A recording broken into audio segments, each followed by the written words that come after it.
Di situ dibentuk ya pola pikir, kemudian keterampilan, kemudian alat ya. Skemanya seperti itu. Jadi sebelum kepada keterampilan itu pola pikir dulu, mindset dulu. Sebelum kepada alat juga pola pikir dulu. Jadi pola pikir itu nomor 1 sebelum yang lainnya. Nah, di sini ada jenis-jenis pola pikir. Ada growth, ada fixed. Di sini yang growth itu bahwa kecerdasan dan keterampilan bisa dikembangkan lewat belajar dan berusaha. Ini di dalam teori growth. Kalau mindset di sini bahwa keterampilan bersifat tetap dan tidak bisa dirubah. Berarti kalau dalam istilah apa? Aliran itu apa Pak? PAI. Ada aliran apa? Kalau dalam istilah itu? Iya, Qadariyah, kemudian ada Jabariyah, Mu'tazilah kayak gitu ya. Jadi ada yang berubah dan ada yang tetap. Ya. Iya. Jadi kalau yang growth mindset ini adalah berusaha ya. Berubah. Kalau yang fixed ini adalah tidak berubah. Jadi kita berpikirnya tetap ya. Jadi ada dua, ada berubah, ada tetap.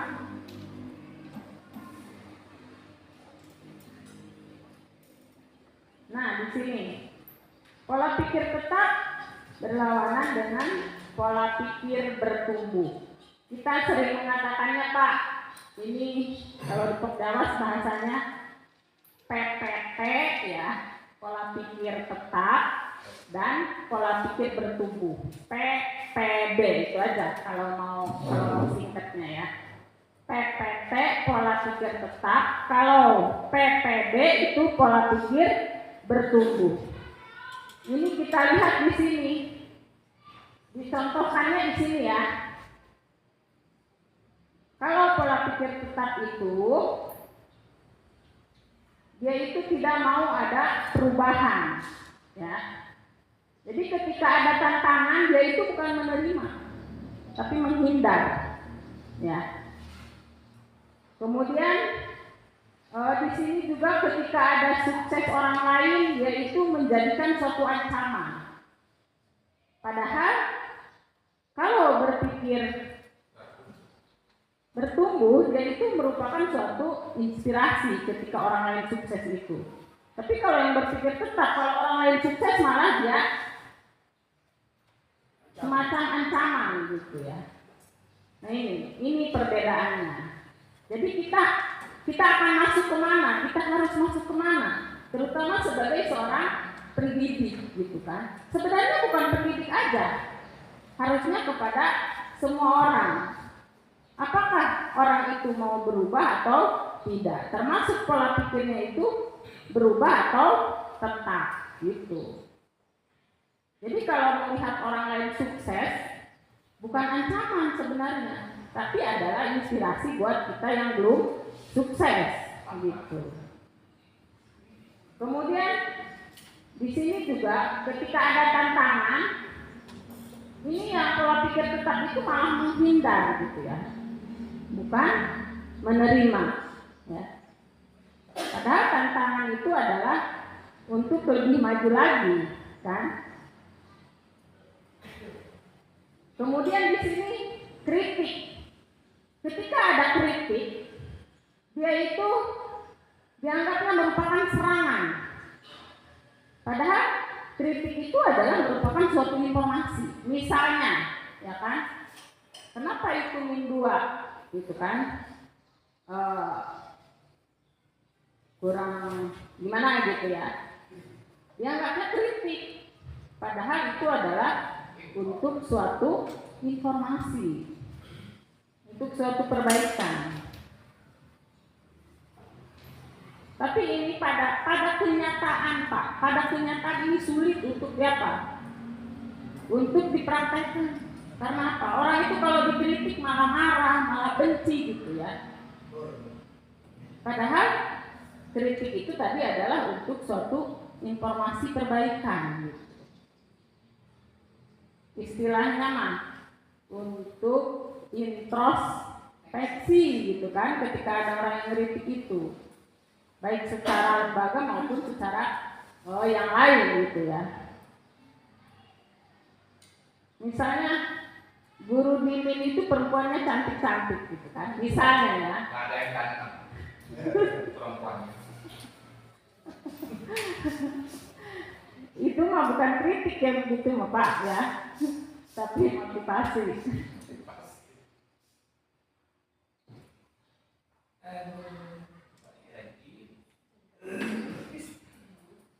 Nah di sini di dalam pembelajaran ya masuk pola pikir tetap di sini, misalnya kalimatnya. Kalau saya gagal, berarti saya tidak mampu. Berarti menutup, kan? Karena dia berpikirnya tetap. Tapi kalau yang berpikirnya bertumbuh, berarti jawabannya kalau saya gagal, berarti saya harus belajar. Nih. Termasuk ini kepada semuanya. Makanya sebelum kepada siswa, kepada gurunya dulu. Kalau di kelas banyak siswa yang ngeluh Pak, ya. Misalkan Bu, nulis ini sudah capek gitu kan, dan sebagainya, banyak anak itu kepada gurunya curhat gitu. Kalau gurunya sendiri tidak berpikir bertumbuh, nah berarti akan menutup nanti kepada karakter siswanya juga gitu. Ya kamu kalau udah capek mau udah berhenti aja sekolahnya, wah, udah kacau itu, ya. Jadi di sini terutama kepada guru dulu sebelum kepada siswanya, ya, supaya gurunya dulu punya pola pikir bertumbuh, kemudian dikembangkan juga kepada siswanya, ya. Contoh lagi di sini, saya akan menolak saat menerima tugas yang belum pernah saya kerjakan, sebab beresiko untuk gagal akan besar. Ini contoh kepada gurunya. Berarti ketika diberi tugas, saya tidak akan mau. Karena tugas itu belum pernah saya kerjakan gitu. Misalnya, ketika seorang guru disuruh untuk menyapu, mau tidak? Ayo. Karena itu bukan tugas guru misalnya kan, tapi itu juga gitu. Tapi kalau kita melihat kepada berpikir tetap, berarti guru tersebut nanti tidak akan mau karena itu adalah bukan dari tugasnya. Jadi lamun orang teh maksud lamun nulis guru baik ulah kerja yang lain gitu kan, karena dia berpikirnya tetap. Padahal di sini yang pola pikir bertumbuhnya itu, saya akan menerima pekerjaan yang belum pernah saya kerjakan, sebab ini adalah peluang untuk belajar dan mengembangkan potensi diri, ya kan? Berarti kalau kita belum pernah mengerjakan itu, diberi tugas oleh yang lain ditambah, misalnya tugasnya itu diterima. Karena untuk apa? Untuk lebih banyak belajar lagi, Bu. Tapi di sini banyak yang merangkap ya. Ketika jadi guru, jadi apa lagi? Jadi wali kelas. Jadi operator juga. Jadi pembimbing apa lagi? Eskul ya. Terus apa lagi? Perpustakaan. Double. Dengan guru juga. Karena orang perpustakaannya belum ada. Iya, maksudnya pustakawan aslinya belum ya. Belum ada.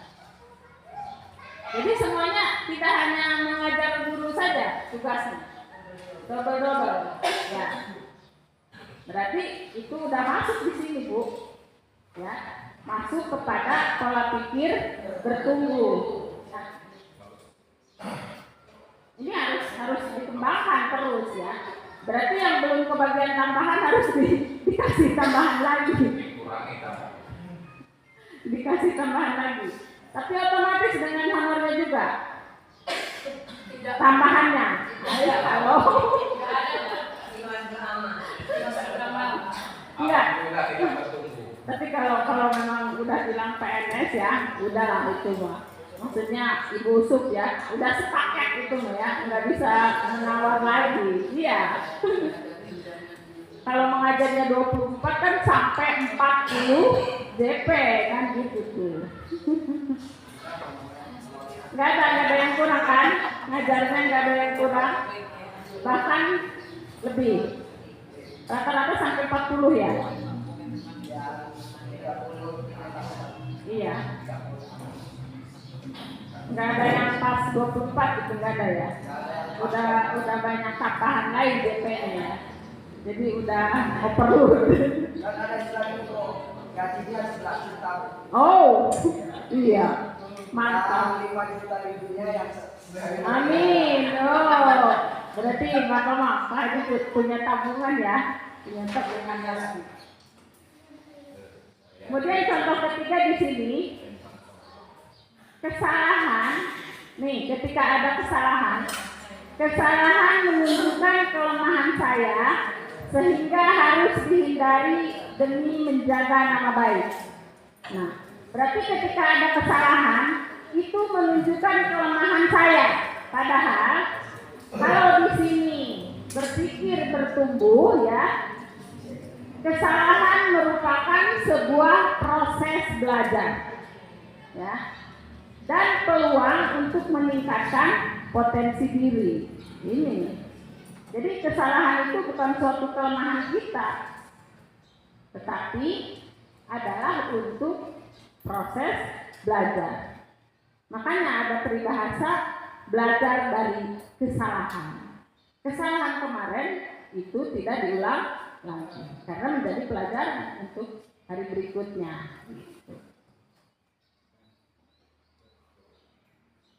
Kemudian contoh selanjutnya, saya hanya bagus dalam bidang tertentu saja dan tidak untuk bidang lainnya. Wow, berarti tertutup kan? Padahal di sini saya bisa belajar apapun juga yang saya mau, termasuk hal-hal yang sulit sekalipun. Berarti harus terus belajar.